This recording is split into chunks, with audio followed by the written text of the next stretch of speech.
What's up, everybody? This is Uncensored with Robert Peppo. It is 9/11, a day that is historic in American history for good and for bad. Obviously, more for the bad.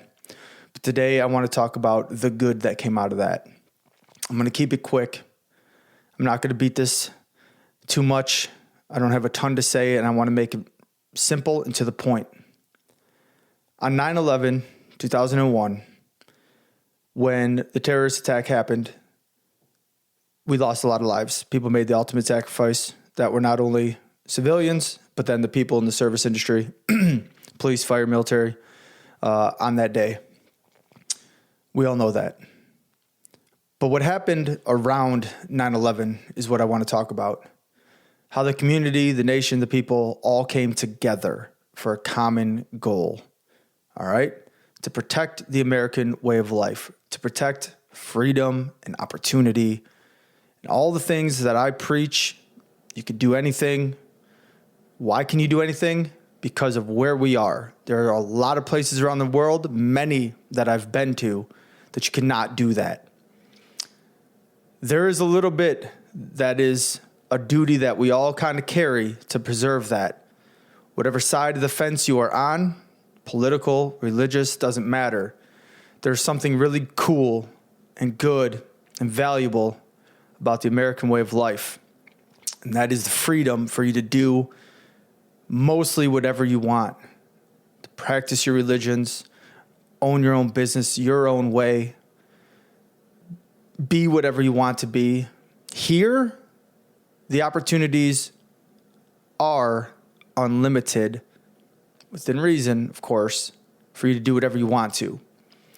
A lot of that can be found from that day on 9/11, what happened after that, what happened for 20 years in the global war on terror, and what we learn now that that is over, and how we apply that in our thinking and decision making. And this is my take on that. There was a poem, Lest We Forget, and it basically said, do not forget, just because time has passed, what has happened in history, the sacrifices, the things that people have done in order for us to live the life we live today. I'm proud of those sacrifices. I had a very small part in those sacrifices, so it obviously resonates slightly deeper with me. So if you're listening and haven't been part of a service-based team or whatever, then just try and live through what I'm saying and some of the other things that other people have put out and will put out today around this time. One of them is a Send Me movie. I posted a TikTok about it. Sendmemovie.com with Tim Kennedy and Nick Palmisano. Awesome movie. It's about ridiculous sacrifice, sadness, but also what people can do at an extremely high level with motivation and the understanding of what I'm about to say. So think about how people came together as a community after 9/11. Everybody was together on fuck this shit. We don't want this to happen again. What do we do about this? How can we come together to make sure this doesn't happen? And we're not going to get that right every time. That's for fucking sure. But immediately after that, and for a good amount of time, everybody was on the same page. None of the bullshit mattered. No color, no race mattered. And that's an extremely important thing to remember. And we need to get back to that. Lest we forget, until it happens again, why we need each other and why together we are stronger. So imagine the community or our nation as a whole comes together, what we can accomplish. Probably some great shit, which we have throughout decades, centuries, what America has done. But that's at a big level. Let's break that down to a small level, okay? Don't wait for some major fucking thing to happen in order for you to do something great, in order for you to be close to the people around you, in order for you to build something that can benefit a lot of people.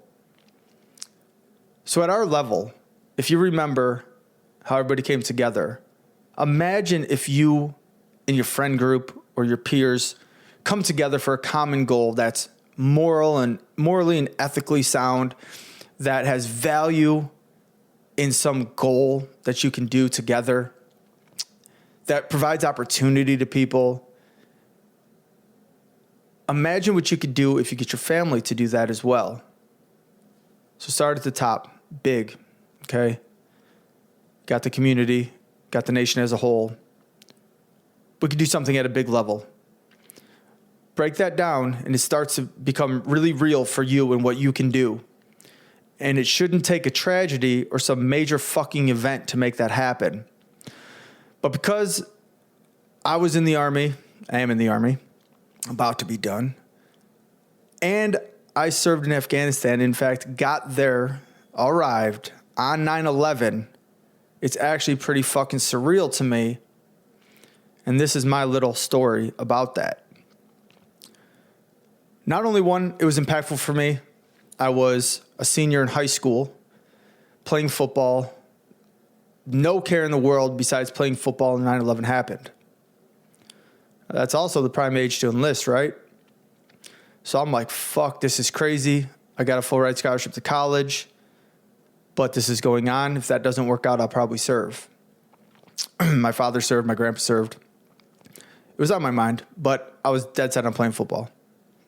But many people served and made the ultimate sacrifice so that I can continue to do whatever the fuck I wanted to do.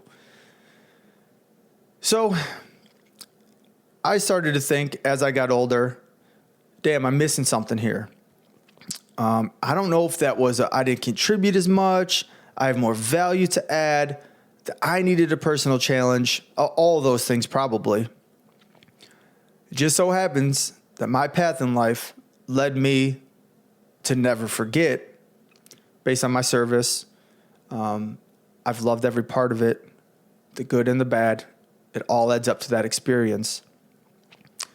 But arriving in Afghanistan in 9/11, into the Hindu Kush Mountains, in Gardez, Paktika province, where Osama bin Laden had lived years prior and hid out there before fleeing to Pakistan, was fucking surreal. All right, so that's a mind shift in itself, to think about your little place in history, or at least being at the place of historic, for good or for bad, events that have taken place. I like to think deeply on things, so it shifted my mindset for sure, thinking about all of this happened, and I'm fucking standing here, okay?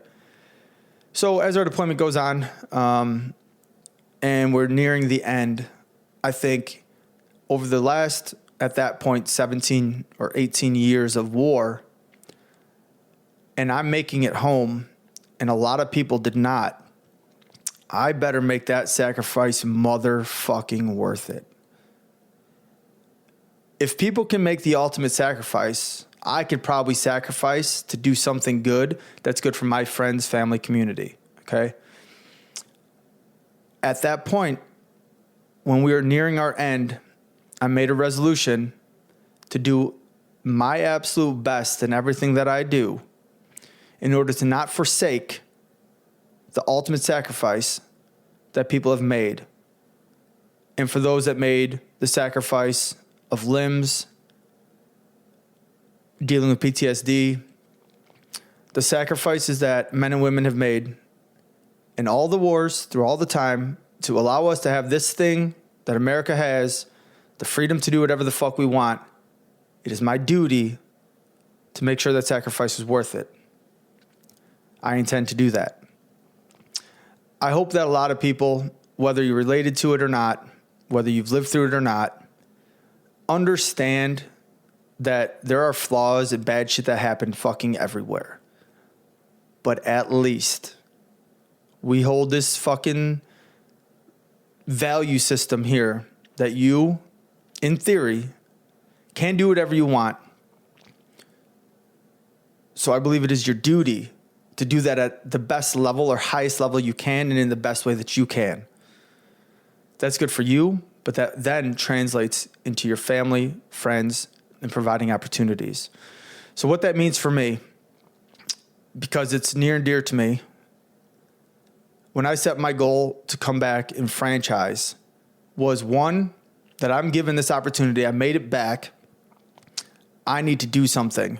And I need to do something at a bigger level to have a bigger impact. And to never forget that those sacrifices people made were so that I can fucking do that.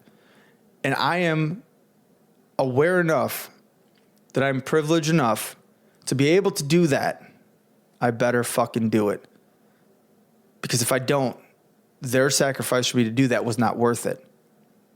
I intend to prove that sacrifice was worth it. My message for this podcast is that you just do something that might be hard, because no matter how fucking hard it is, unless you've made that ultimate sacrifice, you've lost loved ones, lost limbs, have PTSD, the least we can do is our best, our way. Something hard is not as hard as that. A lot of people never experience that. I've not experienced that directly, thankfully, but a lot of people have. So at minimum, I can go hard at the gym, because that is not as hard as fighting for your life and having your life taken from you in a faraway place.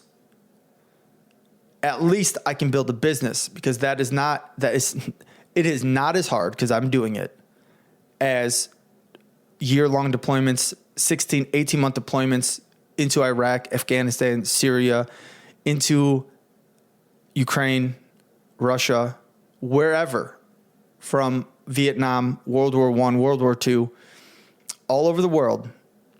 Whatever I face in my business and day-to-day life is not as hard as that. Knowing that, it seems pretty fucking easy to do. All I need to do is figure it out. And all I need to do is get up and get to the gym. That is not fucking hard. It has changed my definition of hard, which makes it a lot fucking easier to succeed, because I don't see things as hard. When you think about 9/11, dealing with that day, the days following, that shit was hard. What I do in the civilian life and building a big business, it's hard in its own way, but it is not that hard. I would like to also always stay prepared for what is coming, whether that is physically able to handle something, one, because I'm in the fucking army, got to do that, that I'm better than my enemy on my worst day than if it was their best day. That was my goal. That is still my goal.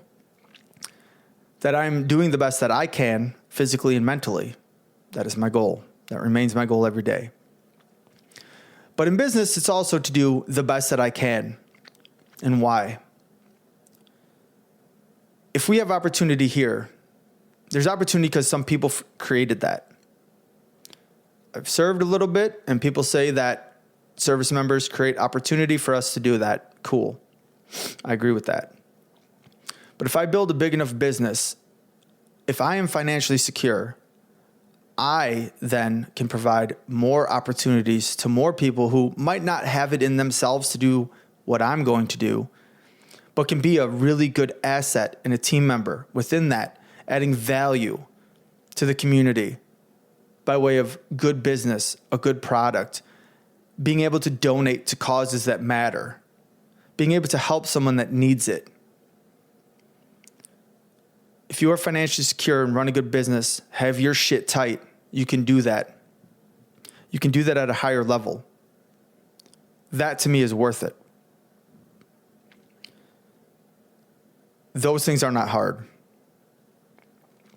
It is my duty, because of other people's sacrifices, to do my absolute best. I challenge you guys to remember that other people have sacrificed far more than me, far more than most people, in order for you to do that. My message today is remember the sacrifice. Remember you have a duty. Remember that you can do a whole lot more than you're doing right now. It doesn't mean you have to go harder. It doesn't mean you have to stay up later. Just think about the way in which you do things. Most likely, you can do better or more to make those sacrifices worth it. Lest we forget, because time goes on and people always forget the ultimate sacrifice, the things that our nation has been through. Lest we forget, is my duty to help everyone not forget, not in a pushy way, not in a, oh, you gotta honor everybody. You don't have to. Just remember the things that make America great, things that make our community great, your friends, your family, and what we can do to continue that. I appreciate you guys. Thank you for rocking with me. A bunch more stuff coming soon. I hope this resonated a little bit different vibe for me today. Take this time. Remember, we can all do better. It's our duty to do better. Out.